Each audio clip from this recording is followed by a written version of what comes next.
നമസ്കാരം. മലയാളി വാർത്ത ഇൻസൈഡിലേക്ക് സ്വാഗതം. PR വർക്കിനായി കോടികൾ പൊടിക്കുമ്പോഴും അതിന്റെ യാതൊരു പ്രയോജനവും കിട്ടാതെ പോകുന്ന ഗതികേടാണ് CPM-നുള്ളത്. മുമ്പൊന്നുമില്ലാത്ത തരത്തിലുള്ള സ്ട്രാറ്റജി ഇപ്പോഴിതാ പിടിച്ചിരിക്കുകയാണ്. പക്ഷേ അതും 8 നിലയിൽ പൊട്ടുന്ന അവസ്ഥയാണ് ഉണ്ടാകുന്നത്. രാഹുൽ മാങ്കൂട്ടം അടക്കം സമൂഹ മാധ്യമങ്ങളിൽ ട്രോളാക്കി അത് വിട്ടതിന് പിന്നാലെ ട്രോളോട് ട്രോളാണ് ഇപ്പോൾ സംഭവ വികാസങ്ങൾക്ക് കിട്ടിക്കൊണ്ടിരിക്കുന്നത്. നിയമസഭാ തെരഞ്ഞെടുപ്പിൽ ഇടതുപക്ഷത്തിന്റെ തോൽവിയിലേക്ക് നയിച്ചതിൽ PR പരാജയവും വലിയ പങ്കായിരുന്നു. തെരഞ്ഞെടുപ്പ് പ്രചാരണ മുദ്രാവാക്യമായി മറ്റാരുണ്ട് എന്ന വാക്കും CPM തോൽവിയുടെ ആക്കം കൂട്ടിയെന്നാണ് സൂചനകൾ. ഇത്തരം PR പണികളിൽ നിന്നും CPM ഇനിയും പാഠം പഠിച്ചിട്ടില്ല. VD സതീശനെ സഭയിൽ നേരിടാൻ നടത്തിയ ശ്രമങ്ങളും പാളുകയാണ്. അത് തെളിയിക്കുന്നതായിരുന്നു ഇന്നലത്തെ കോന്നി MLA ജിനീഷ് കുമാറിന്റെയും മുൻപൊരിക്കൽ PC വിഷ്ണുനാഥും ഷാഫി പറമ്പിലും ഒരുമിച്ച് UDF സർക്കാരുകളുടെ കാലത്തെ പെൻഷൻ വിതരണത്തെക്കുറിച്ചുള്ള ഇടത് പ്രചാരണങ്ങൾക്ക് മറുപടി നൽകുന്ന ഒരു വീഡിയോ തയ്യാറാക്കിയിരുന്നു. ഇതിന് അന്ന് വലിയ സ്വീകാര്യതയും ലഭിച്ചിരുന്നു. ഇതേ മാതൃകയിലായിരുന്നു ജിനീഷ് കുമാറും മുഹമ്മദ് റിയാസും ചേർന്നുള്ള വീഡിയോ തയ്യാറാക്കിയത്. മുഖ്യമന്ത്രി VD സതീശൻ പുറത്തിറക്കിയ ധവളപത്രത്തിലെ പ്രശ്നങ്ങൾ ചൂണ്ടിക്കാട്ടിയായിരുന്നു വീഡിയോ. എന്നാൽ പതിവ് പോലെ ഇതും CPM-ന് ബൂമറാങ്ങായി മാറി. ഇനി ധവളപത്രം വായിച്ചിട്ട് വരാമെന്ന് പറഞ്ഞു പോയ ജിനീഷ് കുമാറിന്റെയും റിയാസിന്റെയും പൊടി പോലും പിന്നീട് കണ്ടിട്ടില്ല. ഉമ്മൻചാണ്ടി സർക്കാരിനെ പോലും സതീശൻ അംഗീകരിക്കുന്നില്ലെന്നും ഞാനാണ് ശരിയെന്ന ഭാവം തന്നെയാണ് ആ ഒരു നിലയിലേക്ക് ഒരു സ്റ്റേറ്റ്മെന്റ് നടത്താൻ മുഖ്യമന്ത്രി എത്തിച്ചതെന്നും വീഡിയോയിൽ പറയുന്നുണ്ട്.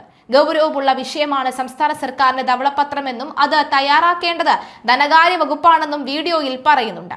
തുടർന്നാണ് ബാക്കി നമുക്കൊന്ന് വായിച്ചതിന് ശേഷം ഒന്ന് കൈകാര്യം ചെയ്യാമെന്ന് പറഞ്ഞ് ഇരുവരും വീഡിയോ അവസാനിപ്പിക്കുന്നത്. എന്തായാലും ആ വീഡിയോ ഒന്ന് കാണാം. ധവളപത്രം അത് തയ്യാറാക്കേണ്ടത് ധനകാര്യ വകുപ്പാണ്, സംസ്ഥാന സർക്കാരിന്റെ ധനകാര്യ വകുപ്പാണ്.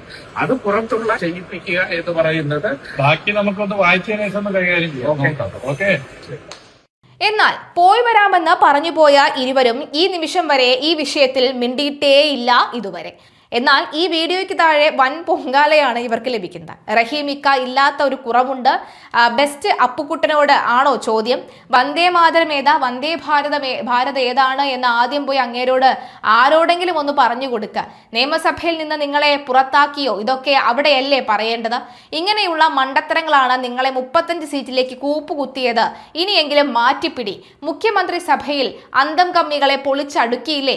മറുഭാഗത്തോ ഏതോ അന്തം കമ്മി എഴുതി കൊടുത്തത് വെറുതെ തറപറ വായിച്ചു പോകുന്ന ചങ്കൻ. സംഭാഷണ മത്സരം 1-ാം സ്ഥാനം റിയാസ് ആൻഡ് ജിനീഷ്. ഇങ്ങനെ കമന്റുകളുടെ പൂരമാണ് മുഹമ്മദ് റിയാസിന്റെ വീഡിയോയ്ക്ക് താഴെ വരുന്നത്. ഈ വീഡിയോയെ പരിഹസിച്ചുകൊണ്ട് രംഗത്തെത്തിയ രാഹുൽ മാങ്കൂട്ടത്തിലെ വിമർശിക്കുന്ന മന്ത്രിയായിരുന്നു ജിനീഷ് കുമാർ ചെയ്തത്.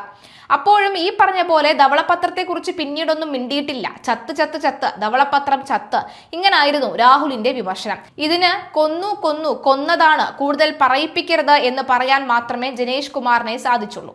ധവളപത്രം സംബന്ധിച്ചുള്ള വിമർശനങ്ങൾക്ക് CPM-ന് കുറിക്കുകൊള്ളുന്ന മറുപടിയായിരുന്നു സതീശൻ നിയമസഭയിൽ നൽകിയത്.